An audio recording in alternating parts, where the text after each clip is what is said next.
하나님께서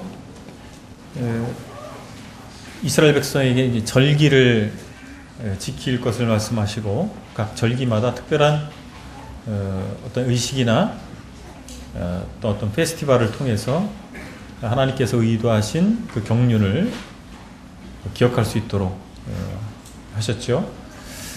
우리는 신약교회의 원리를 따르고 있기 때문에 어떤 특별한 절기를 행하진 않습니다. 그런데 자연스럽게 우리의 문화 가운데서 뭐 가정의 달 이런 것들을 보면서 하나님께서 우리에게 섭리하신 그리고 원하시는 이런 것들 우리 현실의 삶 가운데서 실천할 수 있는 지혜를 얻기도 합니다. 5월이 가정의 달이잖아요.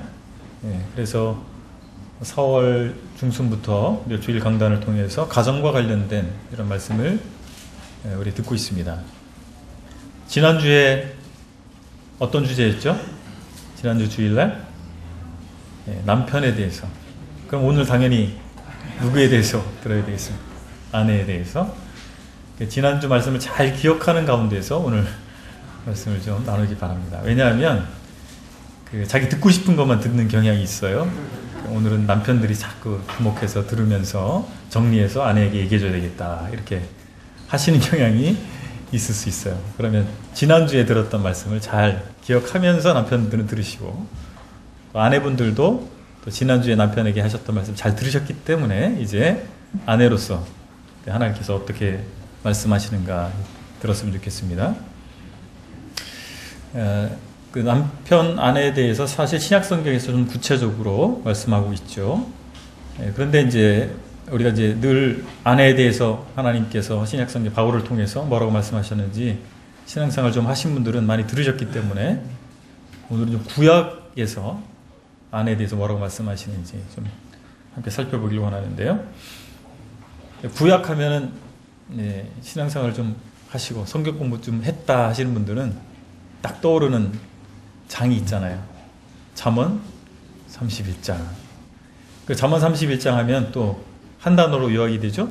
현숙한 여인. 그러면 여러분들이 가지고 있는 선이해라고 이렇게 얘기하는데 현숙한 여인에 대한 여러분들의 이미지가 있잖아요. 그렇죠? 현숙한 여인 하면 여러분 아마 그런 이미지를 갖고 계실 거예요. 정숙한 여인, 교양 있는 여인, 이렇게 생각이 들면서 이조 시대 때 대갓집 하나님의 그 우아함과 예의 바름과 순종적임과 이런 모습들을 아마 상상하실 거예요. 그러시죠? 잠언 31장에서 말씀하고 현숙한 여인이 아마 이런 여인일 거야 이렇게 생각하고 계실 겁니다. 그런데 그거 오해라는 겁니다. 여러분이 알고 있는 현숙한 여인은 오해한 현숙한 여인이다 라고 말씀을 드립니다. 왜냐하면 우리가 가지고 있는 문화가 있죠. 문화는 사실은 그것이 잘못됐다, 옳다 이렇게 말하기보다는 풍습이라고 할 수가 있습니다. 근데 우리가 이제 문화를 벗어날 수 있느냐? 근데 그렇지 않아요. 우리가 가지고 있는 문화의 배경 가운데서 우리는 속해 있고 그 문화적인 배경이 우리의 어떤 사고나 생활 습관이나 이런 것들에 영향을 줍니다.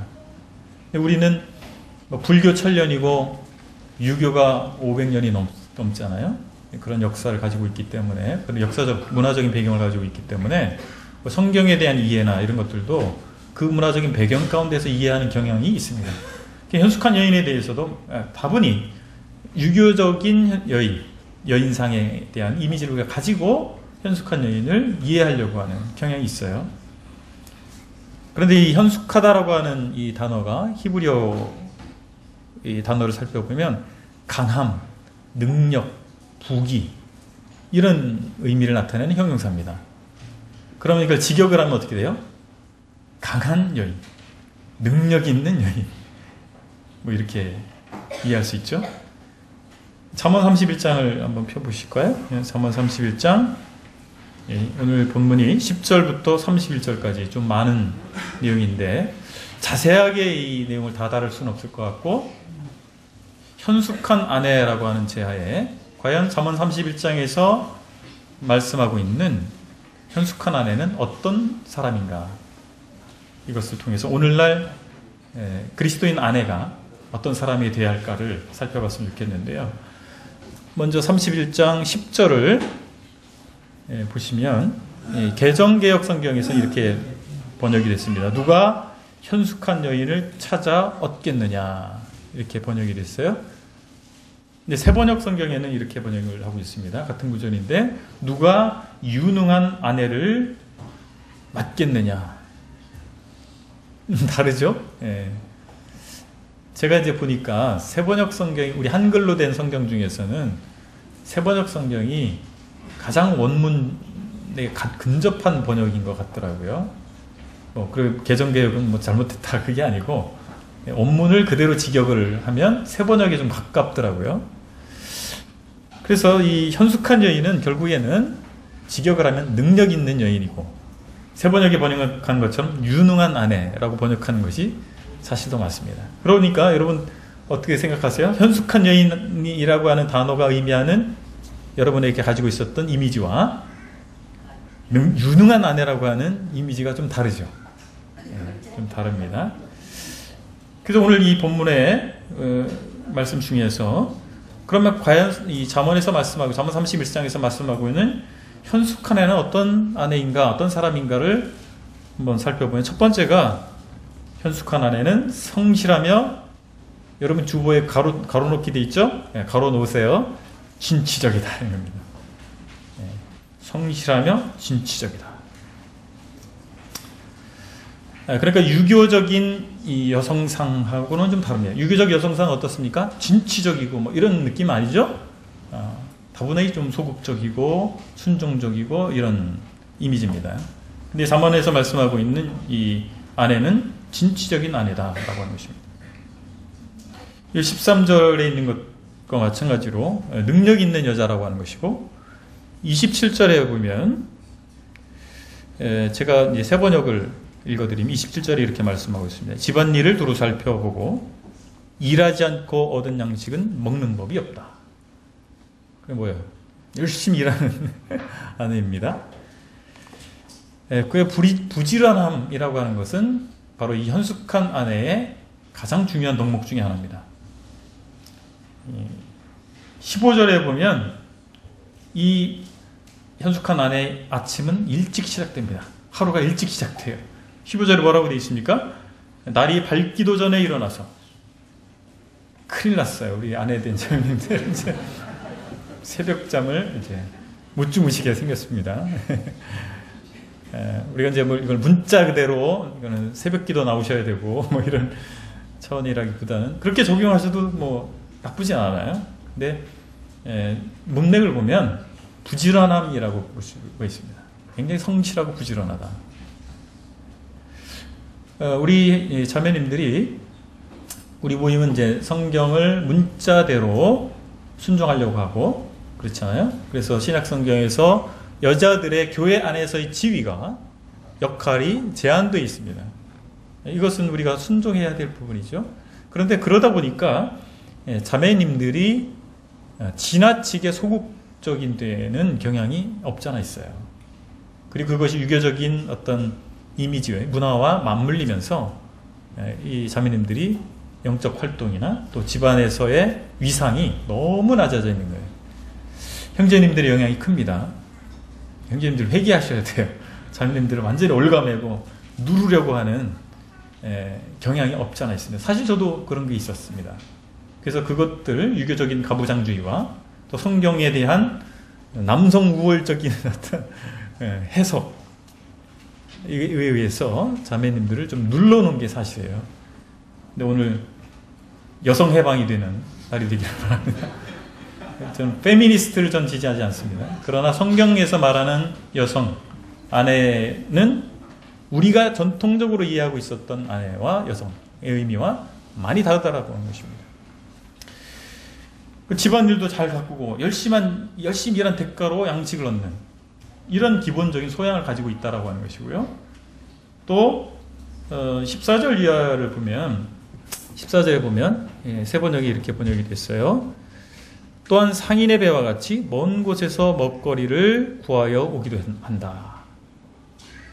상인의 배가 이때 당시에 이 페니키아, 베니게라고 성경이 되어 있는데, 페니키아 상인들이 굉장히 그 유능한 상인들이었어요. 지중해에서 무역을 하는 상인들이었는데, 이 상인들을 통해서 먼 곳에서 양식을 구해오는 여자였다는 겁니다. 상상이 안 가시죠? 이 고대 사회에서 여자가 이렇게 상인들과 거래를 통해서 양식을 얻어오는 사람이었다라고 하는 것이죠. 사실 우리나라 사회에서 지금은 맞벌이가 보편화가 되어 있습니다. 여성들의 사회 활동은 많이 제약을 받아온 것이 사실입니다. 8.15 해방과 함께 사실은 여성들의 위상들이 많이 올라간 것이 사실이지만, 그럼에도 불구하고 유리천정이 있다라고 얘기를 하잖아요. 그래서 여성들의 사회 활동은 여러 가지 이유로 제한되는 게 사실이에요. 근데 이 고대 사회에서 이 현숙한 아내라고 일컫는 이 여자는 아주 진취적으로 대외 활동을 했던 여자였다는 사실을 보게 됩니다. 그래서 현재 삶에 안주하는 여성의 모습이 아니고 굉장히 진취적으로 뭔가 현실을 뛰어넘을 수 있는 그런 생각을 가지고 있는, 모험 정신을 가지고 있는 그런 여자라고 하는 것을 보면서 적지 않게 우리는 놀랄 수밖에 없습니다. 우리가 상상했던, 우리가 알고 있었던 그런 아내가 아니라는 얘기죠. 16절에 보면 이렇게 표현이 되어 있어요. 밭을 살 때에는 잘 살펴본 다음에 사들이고, 또 자기가 직접 번 돈으로 포도원을 사서 갚는다. 열심히 수고해서 돈을 벌었어요. 그리고 그거 가지고 어떻게 하는 거예요? 재투자를 또 하고 있어요. 포도원을 사가지고 재투자를 해서 포도원을 또 가꾸게 되는, 이런 여자를 주변에서 보셨습니까? 매우 사회적인, 우리가 이제 전통적인 모임 안에서의 여성관에서 보면 매우 세속적인 여자다 이렇게 볼만한 정도로 굉장히 진취적인 모습을 가지고 있다고 보게 됩니다. 18절에 보면 이제 한 걸음 더 나갑니다. 사업이 잘 되어가는 것을 알고 밤에도 등불을 끄지 않는다. 이게 뭐예요? 야근을 하고 있어요. 야근을. 직장생활을 한다면 야근이고, 자기 사업을 하는 분들은 분위기를 알 것 같으면 밤에 뭔가 이렇게 사업 구상을 하거나 뭐 사업적인 활동을 한다고 볼 수가 있습니다. 여기까지 보니까 야, 이거 참 어렵다. 어떻게 조화를 이룰까 난감하시잖아요. 바로 이것이 베일에 감춰져 있던 잠언 31장에서 말하고 있는 현숙한 아내의 모습입니다. 우리가 현실 가운데서 교회 안에서의 여성의 지위가 있습니다. 여성의 역할이 있습니다. 우리는 이 부분에 대해서 성경대로 순종해야 될 것입니다. 그럼에도 불구하고 여성들의 모습이, 성경에서 말씀하고 있는 여성들의 모습이 그렇게 소극적이거나 뭔가 눌려있고 그런 모습은 아니다라고 하는 것입니다. 그리고 이 아내된 자매님들이 하나님께서 여러분들에게 주신 은사와 재능과 이런 것들이 있다라고 하는 거죠. 그것을 묻어두는, 그것을 정당화하는 방식으로 우리 이해해서는 안 된다라고 하는 것입니다. 그것을 적극적으로 활용하는 진취적인 여러분들이 되시길 바랍니다. 제 말이 아니라 성경을 해석해보니까, 읽어보니까 그렇지 않습니까? 그리고 이제 22절에 보면 이제 이거 참 수용하기 어려운 내용이 또 나와요. 22절에 보니까 손수 자기의 이부자리를 만들고 고운 모시옷과 자주색 옷을 지어 입는다. 이렇게 되어 있습니다. 저는 그녀는 자기 관리에도 철저하다 이렇게 제가 타이틀을 붙였는데, 이 개정개혁에는 어떻게 되어 있죠? 아름다운 방석이라고 이제 번역이 됐는데, 이 말을 원어 중심으로 번역을 하면 이부자리를 할 때 덮는 이불이 있고 바닥에 까는 요가 있잖아요. 요를 얘기하는 거예요. 요를 뜻하는 것으로서 이 침구류를 얘기하는 거죠. 침구. 여러분들 침구류가 제가 잘은 모르는데 아주 제대로 아주 좋은 그런 침구류가 굉장히 고가인 걸로 알고 있습니다. 그런가요? 자매님들? 아주 고가의 침구류가 있어요. 혹시 뭐 여행하시거나 이럴 때 좋은 호텔에 묵게 되면 그런 침구류를 사용할 때가 있으시지 않으세요? 혹시? 그러면 이런 이불에서 자니까 잠도 잘 오는 것 같고. 예. 그러니까 이런 좋은 침구류를 마련을 하고, 여기 세마포에 해당하는 말이 원래 아마포, 백색 아마포를 얘기합니다. 이 세마포가 사실 성전을, 성막의 이 휘장이나 이런 것들을 만들 때 쓰는 재료였어요. 그래서 제사장의 의복이나 를 만들 때 이 아마포가 사용이 됐는데, 이것이 이제 가나안 땅에 정착하고 나서 유대 부유한 여인들의 옷감으로 통용됐던 재질이라고 하는 것이죠. 그런가 하면 자색이라고 되어 있잖아요. 자색. 자주색, 붉은색과 자주색, 이 중간색인 것 같아요. 근데 이 색깔은 사실은 요즘에는 염료 이 산업이 발달해 있기 때문에 여러 이 색깔의 옷들을 입는 것이 자연스러운데, 고대 사회에서는 이런 자색 염료가 굉장히 귀하고 그렇기 때문에 이 옷감으로 이런 염색을 한 옷감을 입는 것은 쉬운 일이 아닙니다. 그러니까 이 현숙한 여인은 요즘 우리 입장에 생각해보면 매우 사치를 하는 아주 고급 침구류를 준비했고 아주 고급스러운 옷을 입는, 이걸 어떻게 영적으로 이해해야 될까 좀 시험이 들 수도 있는 그런 내용을 잠언에서 말씀하고 있단 말이죠. 저는 이 부분에 대해서 참 자기관리에 철저한 여인이 아닌가 이렇게 생각이 되어집니다. 그 경계선을 정하기는 참 어려운 것 같아요. 그런데 적어도 사업을 하는, 이 잠언 31장에서 말하고 있는 이 여인은 사업을 하는 여인이었다는 얘기죠. 그래서 사업가다운 면모를 갖추고 있다. 저는 그렇게 생각이 됩니다.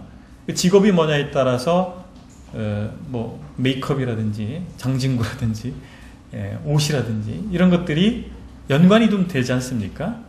그래서 아마도 이 여인은 그런 것들을 무시하지 않고 자기 관리를 어느 정도 할 줄 아는 여인이 아닌가, 이렇게 제가 나름대로 해석을 해보았습니다. 그래서 오늘날 우리 아내분들이 헌신, 교회 일에 또 가정 일에 헌신하는 것을 잘 하실 뿐만 아니라 자기 관리도 좀 잘 하셔야 된다는 생각이 들어요. 점점 더 어려워지는데, 뭐 자기 관리라고 하는 것은 여러 측면에서 사실 이야기할 수가 있습니다. 뒷부분에 이제 그런 내용이 나오겠지만은, 누군가에게 긍정적 영향력을 주는 사람은 자기 관리를 잘하는 사람이어야 됩니다. 자기도 잘 관리하지 못하는 사람이 긍정적인 영향을 다른 사람에게 줄 수가 없겠죠. 그래서 몸 관리, 옷 관리뿐만 아니고 자신의 어떤 지적인 부분에 대한 관리도 잘 할 수 있는 여인이 결국에는 다른 사람에게 지혜를 줄 수 있는 그런 지혜로운 여인이 되지 않겠나 생각이 듭니다. 자매님들이 자기 관리를 위해서 어떤 것을 투자하고 계신가요? 피트니스 클럽에 이렇게 등록해 투자하실 수도 있고, 근데 무엇보다도 사실은 성경과 교양에 있어서 투자가 좀 필요하다 이렇게 생각이 되어집니다. 그러니까 자매님들이 잘 배우셔야 되고, 또 성경뿐만 아니라 지적 수준이 결코 낮아서는 안 된다고 생각이 되어집니다. 왜냐하면 우리 자녀 양육에 있어서 가장 먼저 책임을 지고 있는 사람들이 아내들이거든요. 엄마들이거든요.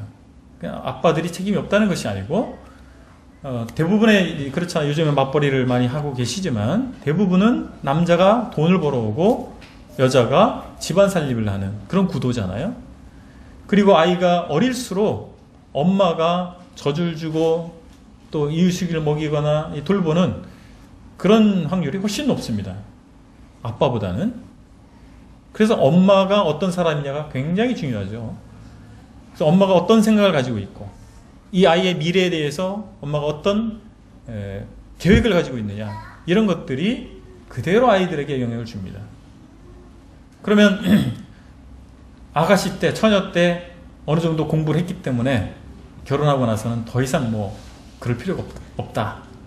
그럴 수가 없죠. 왜냐하면 새로운 정보들이 많이 나오고 있기 때문에 엄마들이 계속적인 자기 발전을 위해서 노력하지 않으면 그런 정보에서 뒤처지게 되는 것이죠. 뿐만 아니라 영성이라고 하는 것이 한번 좋았다고 해서 평생 그 영성이 가는 게 아니더라고요. 영성은 고조가 항상 있습니다. 과거 과거를 추억해 보니까 그때는 참 좋았어. 근데 오늘의 모습은 아닐 수도 있거든요. 과거에 아가씨 때는, 청년 때는 뭐 집회란 집회에 빠져본 적이 없고 모든 캠프에 가서 좋은 역할을 했다 할지라도 결혼하고 나서 지금은 아니더라 이럴 수가 분명히 있는 것이죠. 그 영성의 유지 차원에서 계속 좋은 영적인 상태를 유지하는 차원에서도 자기 개발을 위한 투자가 반드시 필요하다는 사실을 생각해 보게 됩니다. 그리고 남녀관계에 있어서, 부부관계에 있어서 반드시 영적인 원리만이 지배하진 않는다라고 하는 것입니다. 오해하지 마시기 바랍니다.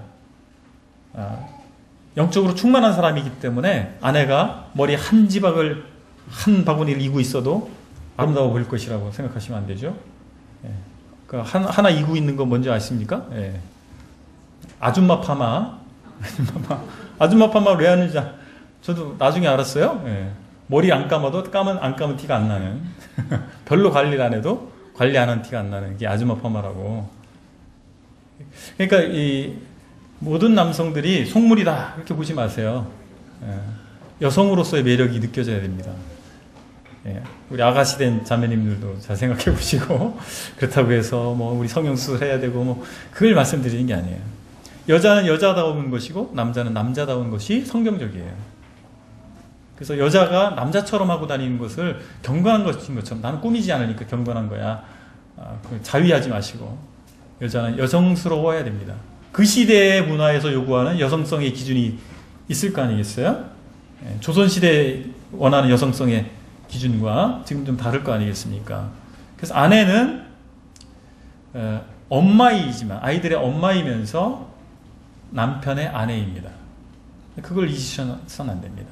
그래서 남편이 여성성을 느끼지 못한다면 아내에게 그냥 동지 같고 전우 같기만 하다면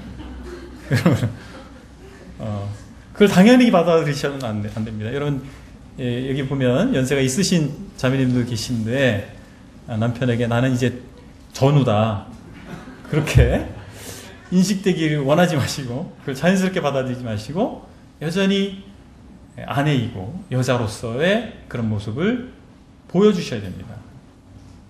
그게 필요합니다. 그런 노력도 필요하다. 그래서 말씀을 좀 드립니다. 두 번째 이 현숙한 아내는 남편을 뭐하고 계세요? 그 가로놓기에 세워주고 사람을 사랑합니다. 남편을 세워주고 사람을 사랑합니다. 11절에 보니까 남편은 진심으로 아내를 믿으며 가난을 모르고 산다.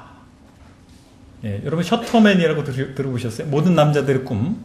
자기는 셔터 올렸다 내렸다만 하고 약사 와이프 뭐 이런 약사 와이프가 뭔지 아시죠? 아내가 약사예요. 그 약국을 차렸어요. 남편은 셔터를 올렸다 내렸다만 해주는 형제님들 중에서 그런 분이 안 계십니다. 이 남편을 보면 이 현숙한 아내를 얻으니 능력 있는 이 아내를 얻고 나니까 재정적인 부담이 전혀 없는 거예요. 참 이 고대 사회에 이런 글이 써졌다라고 하는 것이 참 그죠? 현대 사회도 아니고 그런데 그러니까 이 재력 있는 아내임에도 불구하고 그러니까 남편보다 수입이 훨씬 많은 것 같아요. 이 본문에서 보면 그러면 대부분이 어떤 생각이 들까요? 남편이 우스워 보이고 능력 없어 보이고 무시당할 수 있잖아요. 이런 경우에 그 남편분들이 이제 은퇴하고 나면 그런 얘기를 듣는다면서요. 아내들끼리 이제 모임에서 남편을 그렇게 부른답니다. 삼식이라고. 삼식이가 뭔지 아세요? 하루 세끼 집에서 밥 먹는 사람을 삼식이라고 그렇게 비하해서 부른다는 거예요. 참 두렵지 않으세요? 그렇게 되지 않으려면 노력을 하셔야 됩니다. 그런데 이 현숙한 아내는 그렇지 않다라고 하는 거예요. 자기가 더 많은 재력을 가지고 있다 할지라도 남편을 무시하지 않고 세워주는 여인이라고 하는 것입니다.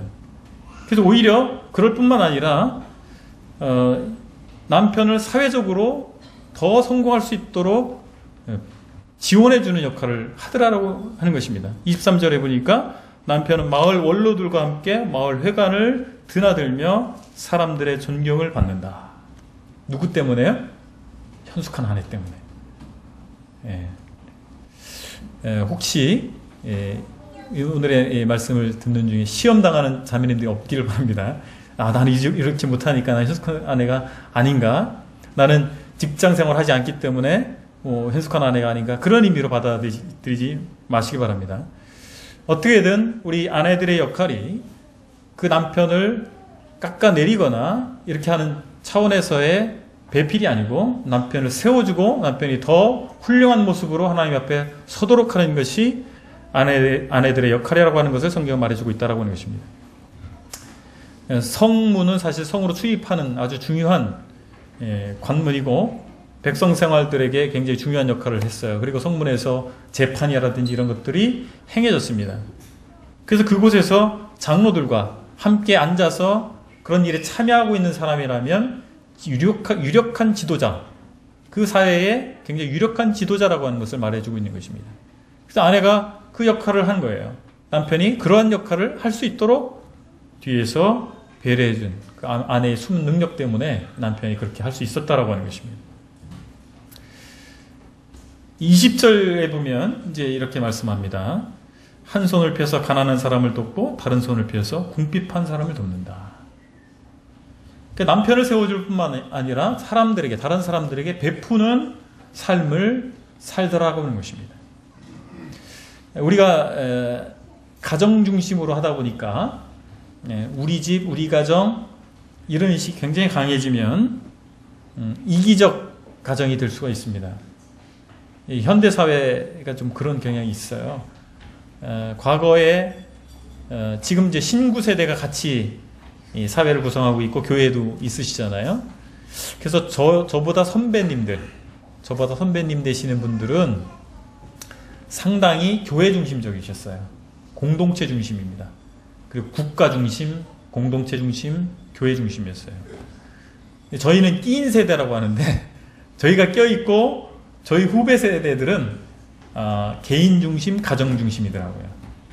저희는 참 애매한 거예요. 선배들한테는 그런 모습을 보고 배웠는데 후배들은 또 전혀 다르단 말이죠. 우리 좀 끼인 세대인데 애매한 거죠. 이도저도 아닌. 근데 우리가 개인 중심, 가정 중심이 다 나쁜 건 아니죠. 가정이 올바로 세워져야 됩니다.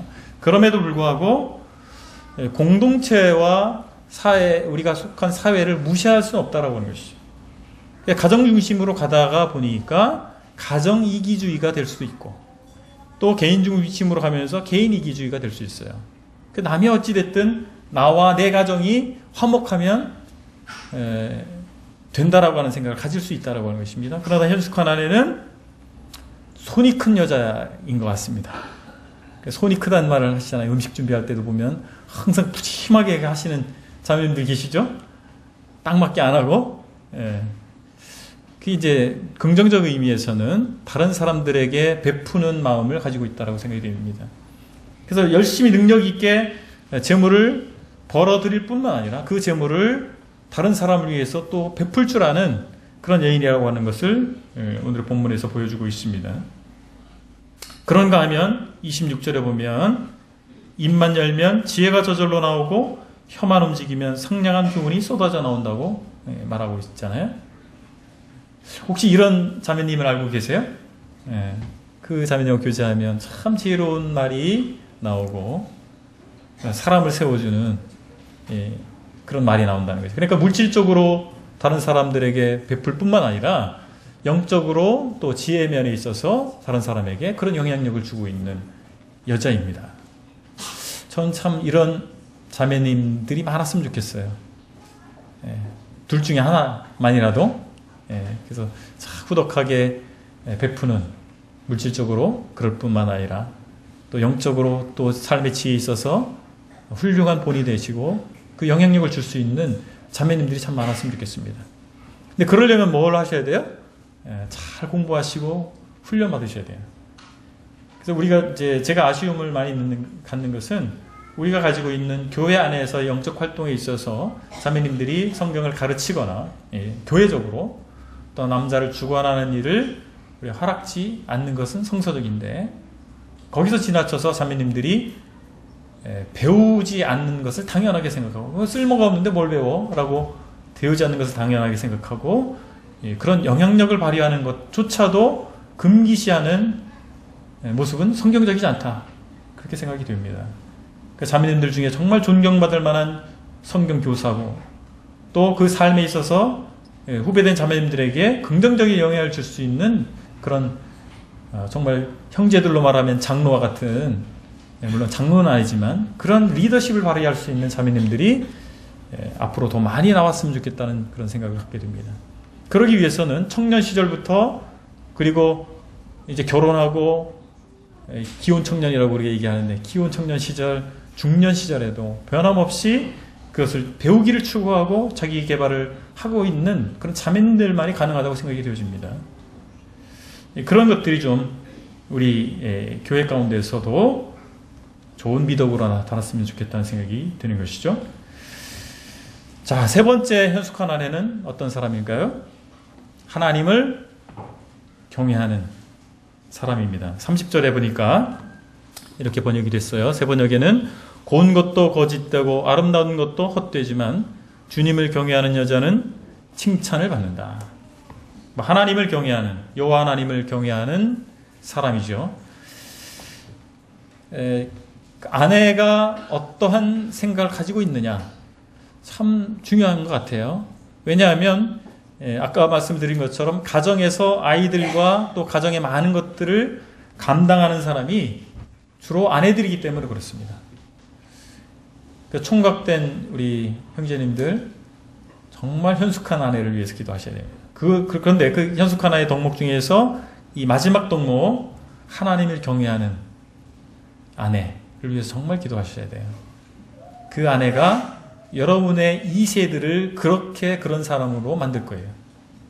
그러니까 믿음 안에서 결혼할 뿐만 아니라 정말 현숙한 하나님을 경외하는 자매를 아내로 얻는다라고 하는 것은 너무나 중요합니다. 저는 제 비전 중에 하나가, 개인적인 비전, 사역의 비전 말고 개인의 비전 중에 하나가 기독교 명문 가문을 만드는 거 말씀드린 적 있잖아요. 근데 그 목표를 이루기에 가장 첫 번째가 뭐겠어요? 하나님을 경외하는 아내입니다. 이 첫 단추가 잘못되면 어불성설이죠. 그런 가문을 만들 수가 있겠어요? 이 아내의 역할이 지대하기 때문에 정말 하나님을 경외하는 이 아내를 얻는다라고 하는 것은 너무나 중요한 문제입니다. 세상에서 가치 있는 것들이 많이 있잖아요. 아까 이제 말씀드렸지만 자기 관리를 하는데 아주 맵시 있는 용모를 가꾸고 이런 측면도 무시할 수는 없습니다. 그러나 이 말씀에서 30절 말씀에서 보니까 고운 것도 거짓되고 아름다운 것도 헛되다, 이런 얘기를 말씀하고 있잖아요. 그 정확한 연령대를 제가 말씀드릴 수는 없는데 나이가 좀 들면 평준화가 이루어진다고 하시잖아요. 첫 번째 학력의 평준화가 온다고 하죠. 학력. 서울대 나온 여자나 또 이대 나온 여자나 고등학교 나온 여자나 비슷해지는, 그거 경험하고 계십니까? 나이 드신 자매님들. 미모의 평준화가 또 온다고 하죠. 미스코리아 출신이나 미스코리아 출신이 아닌 사람이나 또 비슷해지는. 그 나이 드신 우리 모치님들 보면 티가 안 나잖아요, 그죠? 학력이 어떤 학력이네, 젊었을 때 얼마나 미인이었는지 별로 티가 안 납니다. 다 비슷해. 얼굴도 비슷해지시고 몸매도 비슷해지시고, 그렇습니다.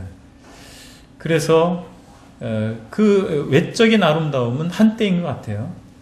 근데 시공을 초월해서 가치 있는 것이 무엇인가라고 하는 것입니다. 바로 하나님을 경외하는 신앙인 것이죠. 그러니까 진정한 아름다움은 저는 늙었을 때 나타나지 않을까, 이런 생각을 가져봅니다. 노인이 됐을 때 그 사람이 진짜 아름다운지 아니었는지 그 진가가 드러나지 않겠나 생각이 돼요. 젊었을 때는요, 물론 뭐 성형기술이 우리나라가 세계적인 나라이긴 합니다만 또 한계가 있잖아요. 그죠? 막대한 돈을 다 투자할 수 있는 것도 아니고, 어떻게 보면 타고난 부모를 잘 만나가지고 부모님이 이렇게 아주 좋은 신체 조건이나 뭐 이걸 가지고 있으면 그 자녀들은 그 덕을 보는 거잖아요. 그런데 세월을 지나고 나면 그것들은 다 후퇴하게 되잖아요. 오늘 어떤 이자님이 우리 하나님 앞에 주의 만찬 감사 드릴 때 그런 말씀 인용하셨지만 다 후퇴하잖아요. 시간이 지나면 쭈글쭈글해지고 처지고 굽어지고 휘어지고 이렇게 되면서 후패해지게 마련입니다. 근데 시간이 지나면서 더 영롱한 빛을 발하는 것들이 있습니다. 그가 가지고 있는 하나님 앞에서의 그 신앙.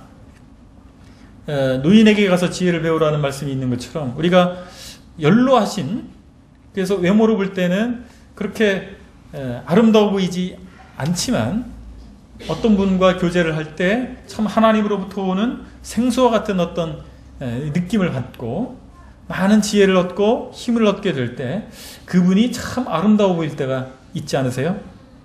네, 그렇습니다. 연숙한 여인은 정말 후의를 웃는, 뒷날이 더 아름다운, 하나님 앞에서 하나님을 경외하기 때문에 그 영혼이 더 맑고 아름다워지는 여인이 아니겠나, 이런 생각을 갖게 되는 것입니다.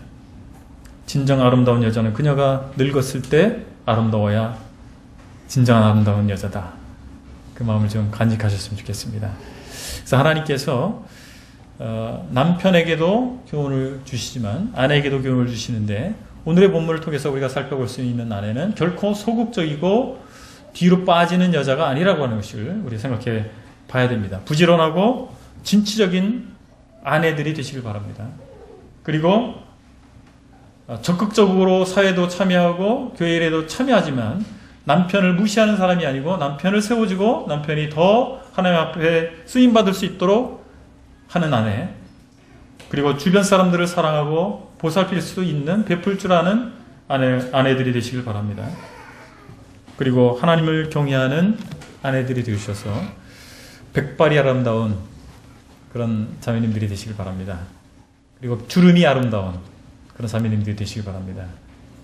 우리가 늙어짐을 두려워하고 거부할 것이 아니고 늙어짐을 통해서 우리가 온숙한 모습으로 하나님 앞에 세워지고 그런 모습을 통해서 다른 분들에게 영향을 줄 수 있는 여러 자매님들이 많이 나오시길 바랍니다. 이상 줄이겠습니다. 기도하시겠습니다.